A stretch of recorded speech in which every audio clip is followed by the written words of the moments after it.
Muy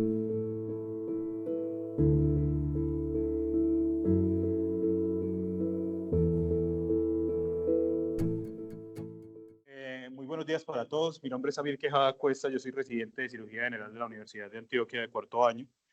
El tema que me corresponde presentarles el día de hoy es el manejo quirúrgico del vólvulo colónico, continuando con la charla que teníamos la semana pasada, que era el manejo endoscópico. Le doy las gracias al profe Luis Emiro por su apoyo en la realización de la charla. Entonces, para iniciar, yo me planteé describir mediante una revisión no sistemática de la literatura las generalidades sobre los vólvulos colónicos, las características clínicas, las estrategias de manejo específicas quirúrgicas. Y para esto lo voy a hacer de esta manera. Voy a dar unas generalidades, teniendo en cuenta que cuento pues con un público variado de estudiantes internos, unas consideraciones anatómicas, la fisiopatología, diagnóstico, y posteriormente voy a hablar del manejo quirúrgico específico, qué dicen las guías al respecto, y vamos a dar unas conclusiones una vez terminemos el tema. Para iniciar entonces con una definición, la definición igual a la que vimos la semana pasada, se deriva de la palabra latina volvere, que significa torcer. Básicamente un segmento del intestino se tuerce sobre su eje, es el mesenterio y da como resultado una obstrucción colónica aguda, subaguda o crónica. Eso fue descrito por Rokitansky en 1836. Cuando hablamos entonces de las generalidades, miramos entonces que la epidemiología, el vólvulo es la tercera causa de obstrucción intestinal colónica a nivel mundial posterior, eh, después del cáncer y la enfermedad diverticular. Es responsable del 5 al 10% de todos los casos de obstrucción. Tiene una representación de la incidencia mundial muy clara y es que se ha descrito algo llamado el cinturón del vólvulo. En ciertas provincias, Europa, en África, Asia, Oriente Medio, Europa del Este, se han dado cuenta que los varones jóvenes de 30 a 40 años tienen más incidencia del vólvulo, llegando hasta un 42%, mientras que en otras poblaciones, varones de mayores de 70 años con una incidencia menor al 5%. Lo que creen es que está relacionado con las condiciones propias de cada territorio y una ingesta alta de alimentos ricos en fibra. El sitio más común de torsión, como ya antes lo habíamos mencionado, es el colon sigmoide, seguido por el ciego, el transverso y el ángulo esplénico. Es más frecuente en hombres que en mujeres, pero en mujeres jóvenes, menores de 60 años, embarazadas, se puede dar principalmente el vólvulo en el segmento del ciego. Se han descrito múltiples etiologías, más que todo como asociados a varios factores de riesgo, y son la diabetes, la fibra, los laxantes, el estreñimiento crónico, la laparotomía previa, trastornos neuropsiquiátricos y megacolon, que están más relacionados con el vólvulo del sigmoides. Sin embargo, estos tres, la colonoscopia, el embarazo y la laparoscopia, están más relacionados con el vólvulo del ciego. Pero lo que quiero que se lleve pues como de esta diapositiva es que es multifactorial. No podemos pues como determinar que es solamente uno de estos hallazgos el que nos lleva a la producción del vólvulo, sino que es como la presencia de estos con unas consideraciones anatómicas que les voy a mencionar pues a continuación. Entonces, hay que tener en cuenta que el colon tiene esta conformación y tiene unos segmentos que son fijos, que están en la diapositiva, en la imagen de la izquierda, en morado, y unos segmentos que son libres. Aquí los vemos, el transverso, el ciego y el sigmoides, que están adheridos pues a ellos con el meso, como lo ven en la imagen de la derecha. Entonces, básicamente, son estos tres segmentos los que principalmente se pueden volvular, aunque como previamente lo hemos descrito, se podría volvular también el ángulo esplénico. ¿Por qué? Son segmentos libres y tienen un meso amplio que les da la posibilidad de volvularse. Sin embargo, ¿qué tiene que cumplir un paciente con un vólvulo o qué factor de riesgo es el más importante cuando hablamos en consideraciones anatómicas? Con respecto al ciego, como lo vemos en la imagen, que no está bien adherido a la pared posterior, eso le da la posibilidad de volvularse o de vascular. Y con respecto al sigmoides, cuando el sigmoides es muy largo, un dólico sigmoides, un meso muy amplio y una base de este meso muy estrecha. Básicamente, esos son los factores de riesgo más asociados con el desarrollo del vólvulo. Este estudio, inicialmente llevado a cabo en África, en el cual se hizo el estudio de 509 cadáveres para identificar qué factores anatómicos estaban relacionados con el desarrollo del vólvulo y cómo esto se representaba en estos países en los cuales ya antes había mencionado estaba el cinturón del vólvulo. Evaluaron 403 pacientes africanos, 91 indios y 96 blancos, y lo que ver era la longitud del segmento colónico, el mesocolon, la raíz, y encontraron entonces que los pacientes africanos tenían un mesocolon más largo, con una longitud mayor del colon sigmoides y una raíz mesocólica más estrecha, que era lo que ya antes había mencionado como factor de riesgo anatómico más importante. Ellos describen entonces que la conformación que presentan estos pacientes es la del lado derecho, mientras que los caucásicos presentan esta que es la clásica. Y aquí una imagen pues como de la anatomía de estos pacientes. Entonces, ¿qué se debe cumplir para que se presente un vólvulo de sigmoides? Factores de riesgo y los factores anatómicos que ya antes había mencionado. Cuando estos se combinan, entonces lo que puede pasar es que se dé una torsión. Se ha descrito que la torsión del sigmoides es normal hasta 180 grados, pero cuando esta supera los 180 grados es ahí donde se forma el vólvulo del sigmoides. Pero la torsión repetida de ese segmento genera una cicatrización que posteriormente va a llevar a una volvulación. Eso conlleva una torsión completa con una obstrucción intestinal manifiesta, isquemia y perforación. Como en esta imagen, pues que vemos que ya se ve un colon isquémico. El 70% de estas volvulaciones es en sentido antihorario. Y vamos a ver unas presentaciones típicas, una que son la mesentero axial y la órgano axial, básicamente si se volvula en relación al mesenterio o en relación al órgano. Y en el caso del vólvulo del ciego, el mesentero axial, que es la más frecuente, el 90%, y la báscula cecal, que es que como no está bien adherido a la parte posterior, el colon, el ciego bascula episodios de obstrucción intermitente, pero que resuelven de forma espontánea. Pero tener la báscula cecal da el riesgo de generar un vólvulo del ciego. Entonces, la clínica y los hallazgos son inespecíficos. Se ha descrito que podría llegarte el paciente obstruido con síntomas típicos y claros, con una imagen como esta, que es el grano de café, muy fácil identificable, y es fácil hacer el diagnóstico, más que todo en el vólvulo del sigmoides. Sin embargo, más o menos un 25, un 35% de estos pacientes llegarían con peritonitis o con signos de irritación peritoneal y el cuadro no sería pues como tan claro. La idea es que nosotros nos ayudamos tanto de la clínica como de los hallazgos imagenológicos para tomar conductas, y el tomógrafo, la tomografía contrastada, perdón, es la imagen que tiene más sensibilidad y especificidad en los hallazgos del vólvulo del colon. Hay unos signos directos que nos identifican ese tipo de obstrucción, el signo del remolino, el signo del pájaro. Aquí vemos el signo del pájaro y el remolino aquí. Y hay otros signos que son indirectos que nos hablan de gravedad. Por ejemplo, la isquemia, la perforación y líquido libre en la cavidad peritoneal. El grado de distensión colónica también es muy llamativo, y es que en estos pacientes se pueden alcanzar diámetros de hasta de 15, 16 en el colon sigmoides. Ahorita les voy a presentar un caso reciente en la clínica, en el Hospital Alma Mater de Antioquia, en el que incluso encontraron un diámetro de 20 centímetros. Entonces, ya el grueso de la charla, ¿cómo debe ser el manejo quirúrgico del vólvulo colónico? Me basé en estas dos guías principalmente, una de estas del 2023, la otra del 2018.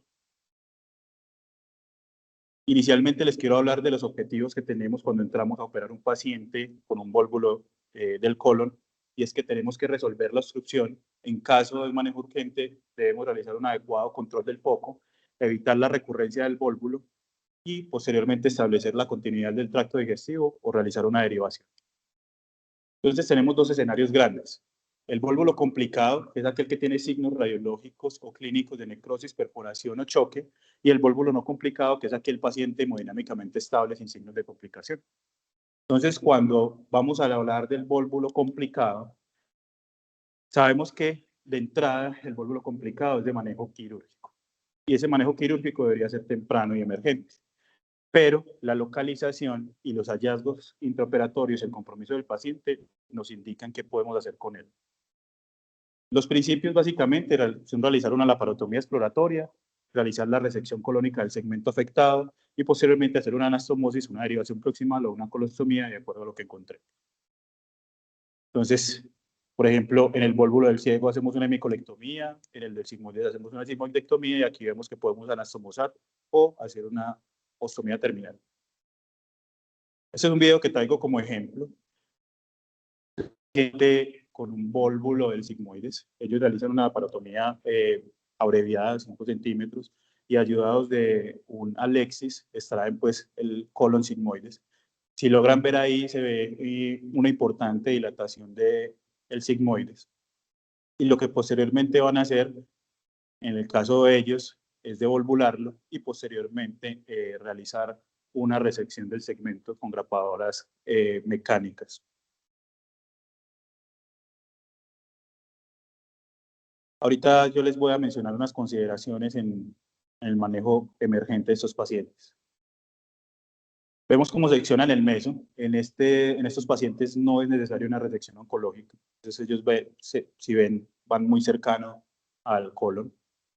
Realizan la siguiente resección y posteriormente en este paciente, posiblemente contada con las características específicas para poder ser llevado a una anastomosis, por lo cual realizan esta anastomosis terminolateral. Perdón.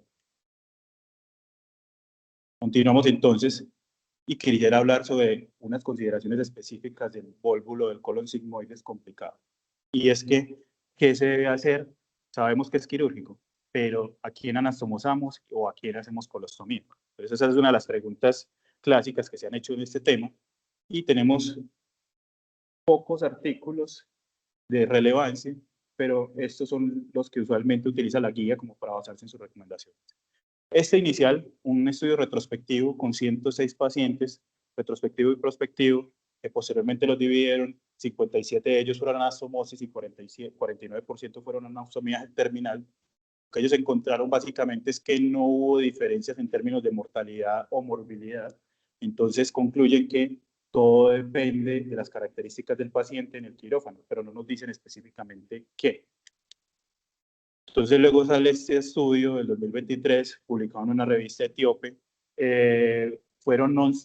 Realizaron un metaanálisis, una revisión sistemática de la literatura. Fueron 11 estudios, dentro de ellos 10 cohortes y un RCT.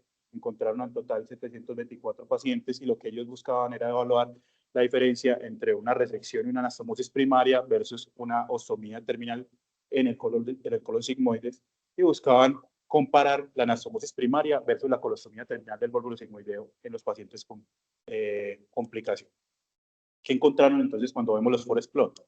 No hubo diferencia estadística tanto en morbilidad como en mortalidad.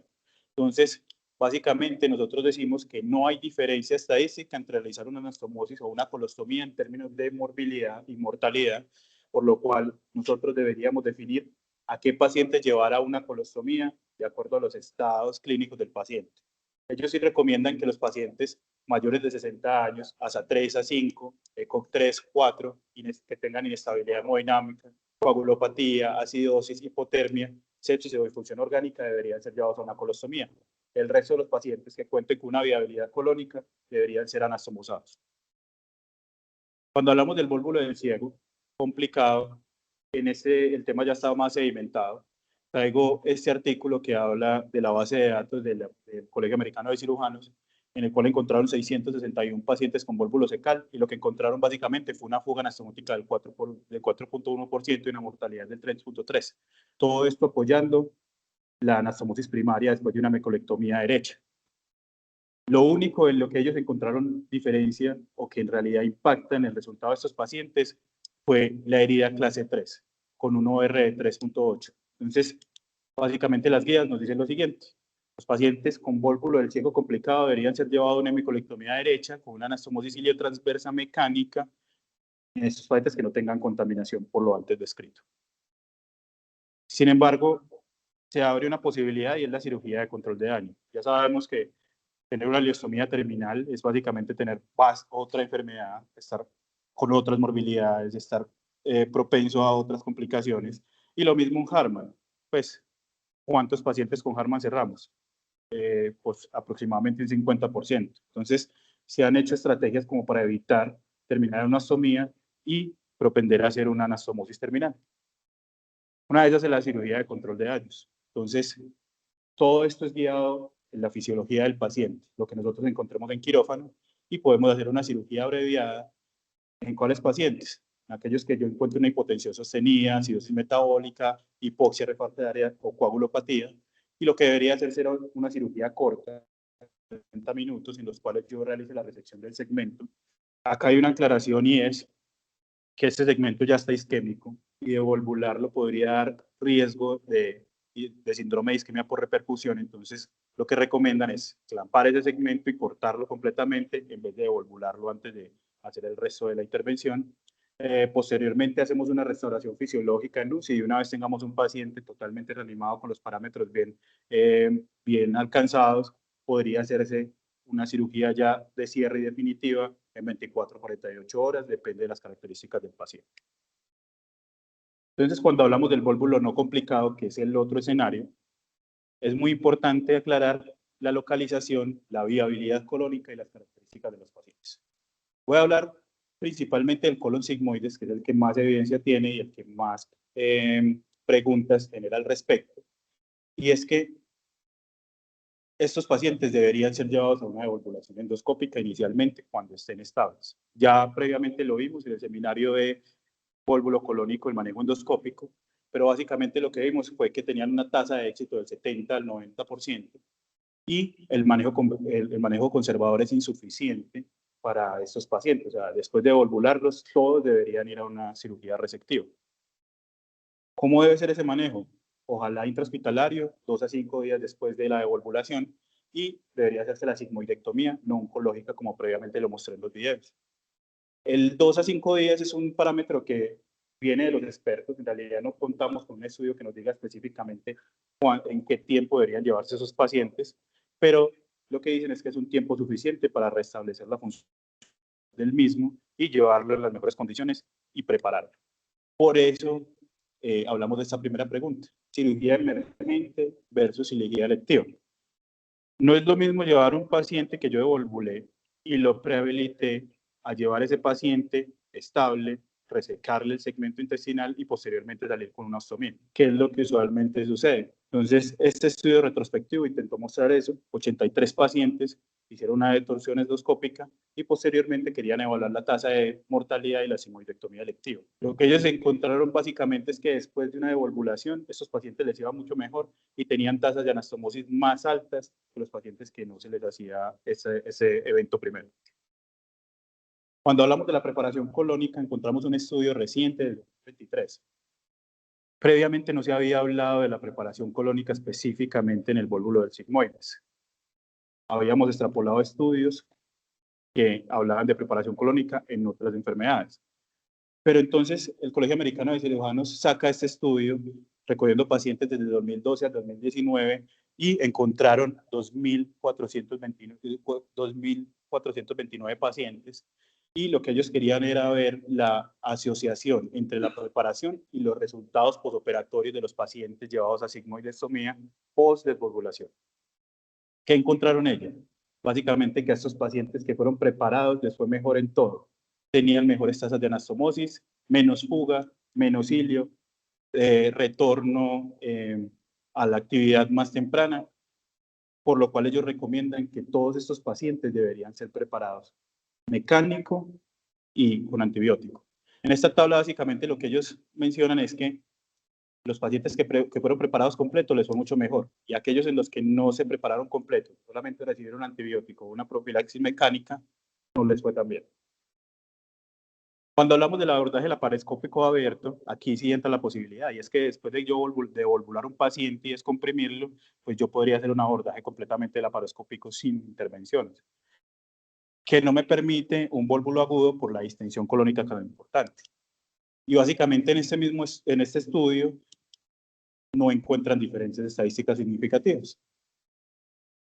En esta parte sí me gustaría hacer un stop y que tuviéramos en cuenta esto, y es hasta cuándo deberían ser la resección de los pacientes con vólvulos de sigmoides o ciego, hasta qué parte.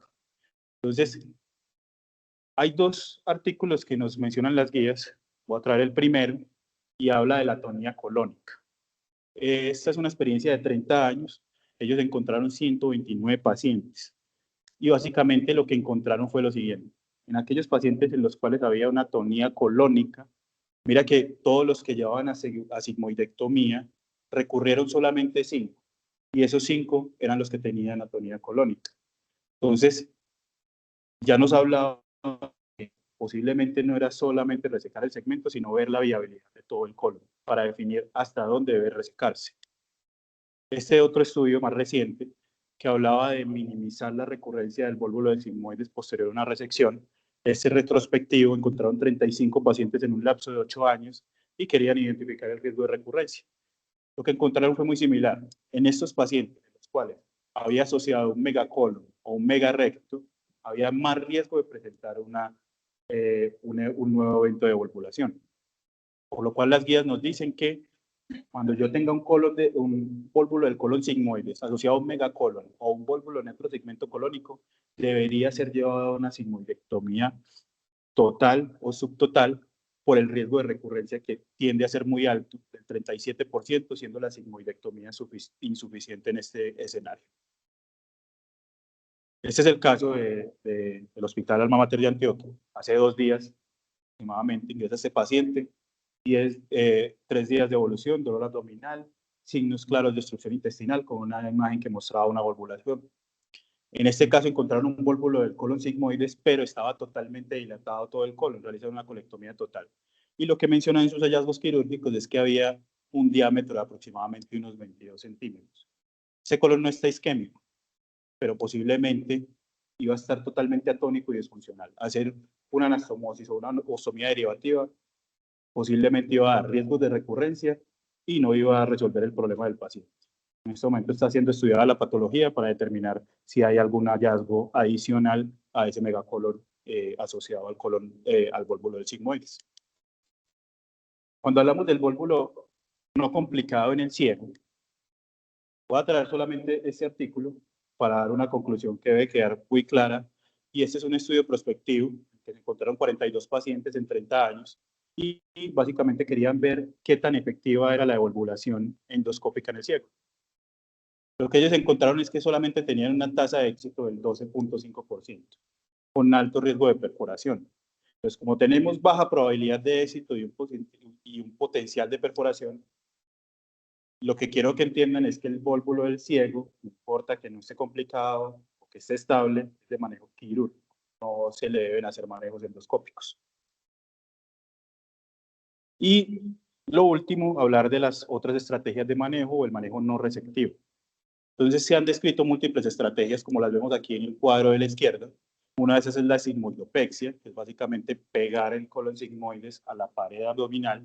La mesopexia, que es hacerle estas fijaciones del meso a la pared. Y la mesoplastia, en la cual se disminuye este segmento del meso, haciendo pues unas incisiones y posteriormente unas nuevas anastomosis. La otra es la extraperitonización del colon sigmoides. Y lo otro son las ecostomías y las ecopexias. ¿Qué encontramos?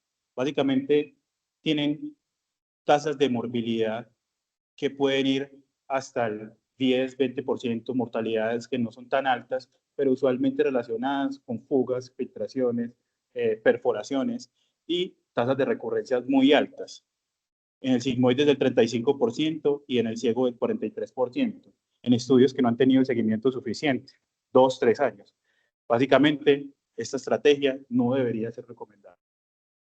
Lo que dicen las guías al respecto de estas estrategias simplemente es que estas no reseccionales quirúrgicas se recomiendan en pacientes que no estén fit para la cirugía, o sea, los que previamente había mencionado. Pero básicamente eso no va a resolver el problema que es el vólvulo del colon sigmoides. Entonces, para terminar la charla, solamente 2 conclusiones grandes. Una, el manejo de elección en los vólvulos quilónicos es quirúrgico receptivo. Y hay varias aclaraciones que me gustaría hacer ahí. Hay posibilidad de manejo endoscópico previo únicamente en el colon sigmoides. En ningún otro segmento del colon debería hacerse manejo endoscópico previo. El manejo endoscópico mostró tener mejores resultados que solamente llevar al paciente a una resección inicial, porque podemos prepararlo. Ya vimos que la preparación colónica conlleva mejores resultados. Tenemos mejores tasas de anastomosis y a estos pacientes usualmente les va mucho mejor porque solemos controlar todos los factores de riesgo antes de la intervención quirúrgica. Entonces pasa de ser algo electivo a algo semi-electivo, algo emergente a algo semi-electivo. Recordar la posibilidad de una colectomía total o subtotal en los pacientes que cuenten con un megacolon o con un vólvulo del colon en otro segmento. Y por último, que las estrategias de manejo quirúrgico no resectivo tienen altas tasas de recidiva y no están exentas de complicaciones, por eso no se recomienda su utilización. Muchas gracias.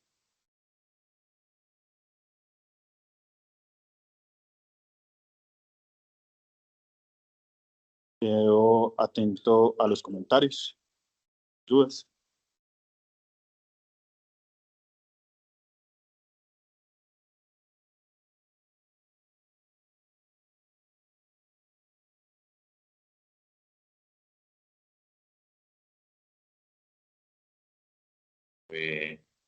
No solo amplia, sino variada. A veces en mucha bibliografía, pero una cosita específica, pero parece que fue muy amplia tu búsqueda. También creo que has mejorado mucho en la fluidez de tus exposiciones. De hecho, hoy no te escuché prácticamente ninguna muletilla. O sea que tu evolución como residente me parece que se nota. De la charla, de pronto lo único que parece ahí, en lo que tal vez yo no estaría tan de acuerdo es en sacar todo el colon en los casos de dilatación. Si claramente la causa es mecánica, ¿sí? Obviamente eso depende de muchos factores, si está isquémico, si está perforado el ciego, qué tan enfermo esté el otro segmento. Y mi experiencia personal puede ser muy corta. Es que en todos los pacientes viejitos con vólvulos, uno los anastomosa, casi siempre falla. Entonces, por ejemplo, yo, Juan Carlos Serna, pacientes viejitos con vólvulos, cuando les hago resección, nunca los anastomoso. No sé cuál sea la experiencia de los profesores. ¿Mayores de qué? No, me parece excelente la charla, muy bien llevadita. Las conclusiones, sobre todo, porque me acuerdo que en residencia nosotros hacíamos pexia nomás de todo. Entramos, pexeamos. Ya definitivamente la resección es lo mejor. Y definir si se anastomosa o si se ostomiza es definitivamente el paciente, pues si está inestable, soportado, pues definitivamente la ostomía es lo mejor para esos pacientes. ¿Y vos?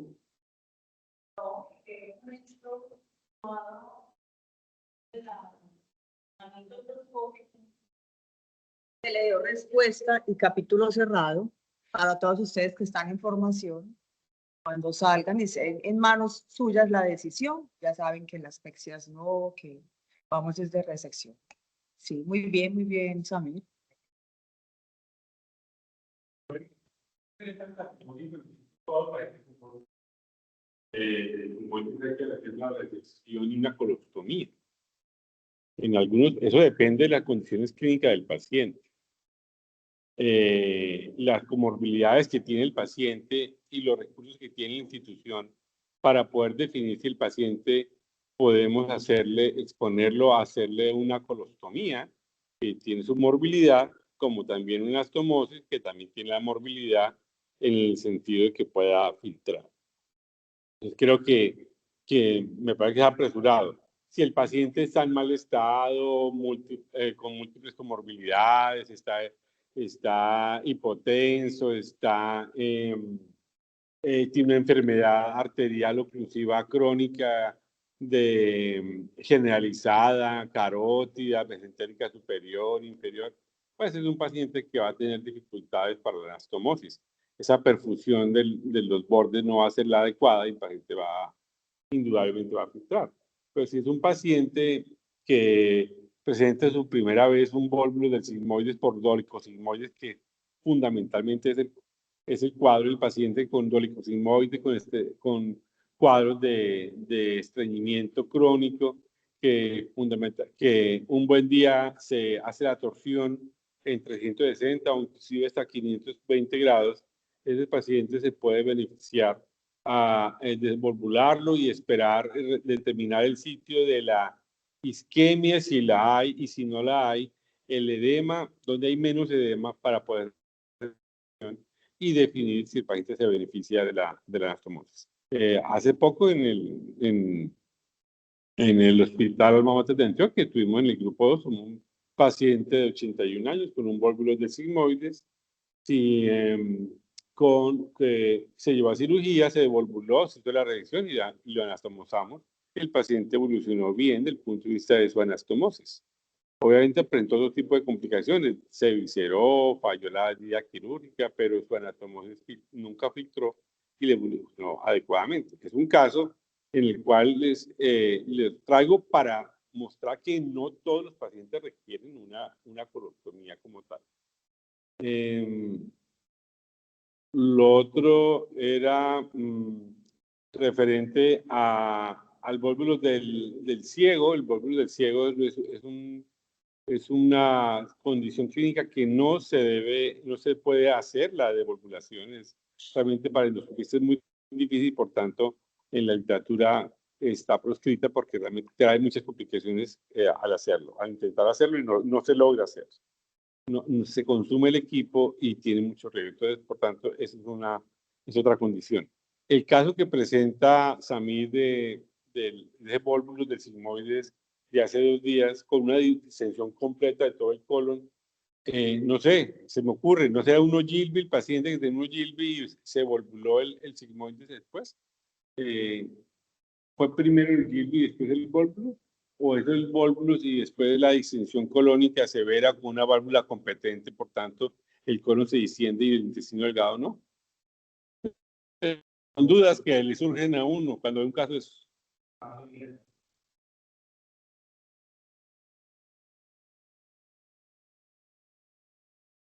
Te felicito, Samir. Me gustó mucho, inclusive cómo lograste pues un muy buen balance en la estética pues de tu presentación. Me gustó bastante. Lo único que yo estaba pues como pensando mucho y es que sí me parece importante recalcarlo es cómo en el caso de un paciente que yo tengo necrosis ya intestinal, es muy importante hacer esa ligadura del pedículo vascular antes de hacer cualquier devolvulación, porque casos se han visto que nos han traído en complicaciones del paciente que devolvulan antes de hacer esa ligadura y precisamente ese síndrome de reperfusión puede terminar matando al paciente en algo que estaba en ese momento completamente controlado y que termina siendo algo completamente diatogénico. Entonces, una cosa que sí es fundamental es que en el momento en el que hay necrosis intestinal, yo no puedo devolvular ese colon hasta tanto yo no haya hecho inicialmente una ligadura de ese pedículo vascular. Manejaste muy bien los tiempos. Pienso que estás teniendo como un trayecto muy, muy bien establecido desde el principio al final, como en tu plan de la presentación, que te está saliendo muy bien y por eso te felicito.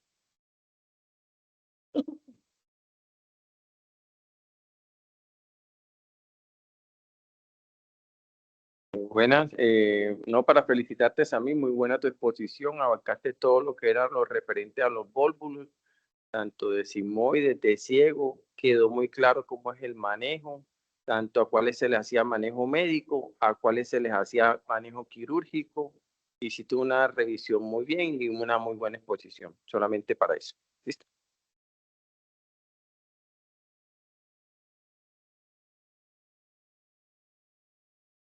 ¿Hay preguntas o aportes en el auditorio virtual?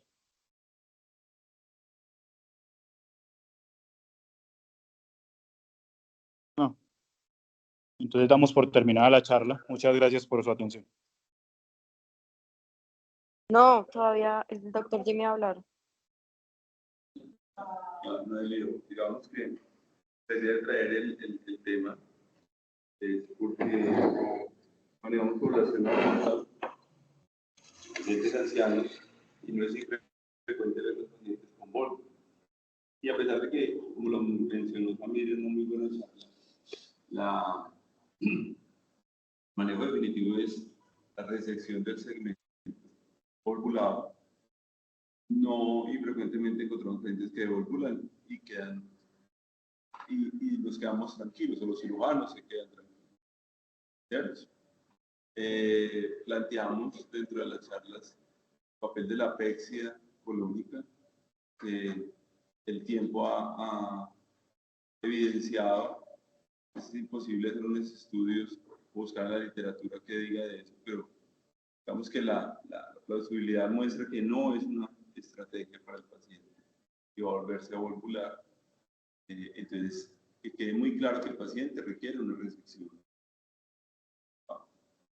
Si uno tiene la posibilidad de manejar la urgencia con una volvulación endoscópica, eso le permitirá al paciente recuperar sus condiciones hemodinámicas para ir a una cirugía electiva. En la charla anterior, yo estuve al principio, tuve que ir a cirugía. Digamos que se planteó las posibilidades, los momentos ideales para poder hacer la devolvulación endoscópica. A veces es la necesidad de uno contar con voluntades ajenas que no ven el beneficio pues, que puede tener para un paciente. La situación de devolvular un paciente y dejarlo devolvulado para luego hacer la reconstrucción endoscópica, quiero decir desde el punto de vista quirúrgico, o sea, abrir el paciente para devolvularlo, cerrarlo, y es que lo vamos a operar después. Es un golpe muy grande para el paciente. Y lo que uno se debería plantear es devolvularlo, resecarlo y puede que no necesariamente hacer la anastomosis. El paciente aguanta un segundo tiempo quirúrgico. La mayoría de las veces lo que precipita la colostomía es la diferencia de diámetros del colon. Y es esperable porque es un segmento que ha estado sufriendo, luchando peristálticamente por el evento obstructivo. Y eso es lo que primero lleva al cirujano a considerar que la anastomosis no es viable. Y lo segundo es que son pacientes muy ancianos, muy comórbidos, que sus reservas fisiológicas son muy bajitas. Entonces, yo sí creo que esos pacientes, una cirugía cortada, devolvulación, resección, obligados y esperar 48 a 72 horas es una opción. Incluso el estómago, si se define que requiere una colostomía, puede sacar de una manera más controlada, tranquila, bien, un segmento mejor vascularizado, o hacer una anastomosis determinada, unilateral, en la construcción que se tenga, pero con un paciente más controlado. Entonces yo creo que ese es como el llamado a no precipitarse, a tener que tomar la primera decisión o la última decisión dentro del primer tiempo, que es anastomosarlo o derivarlo, pero sí, devolvularlo y resecarlo.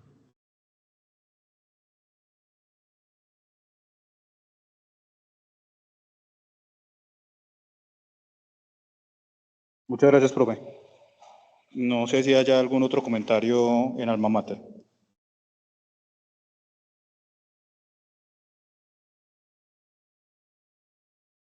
Bueno, ahora sí damos por terminada la charla. Muchas gracias.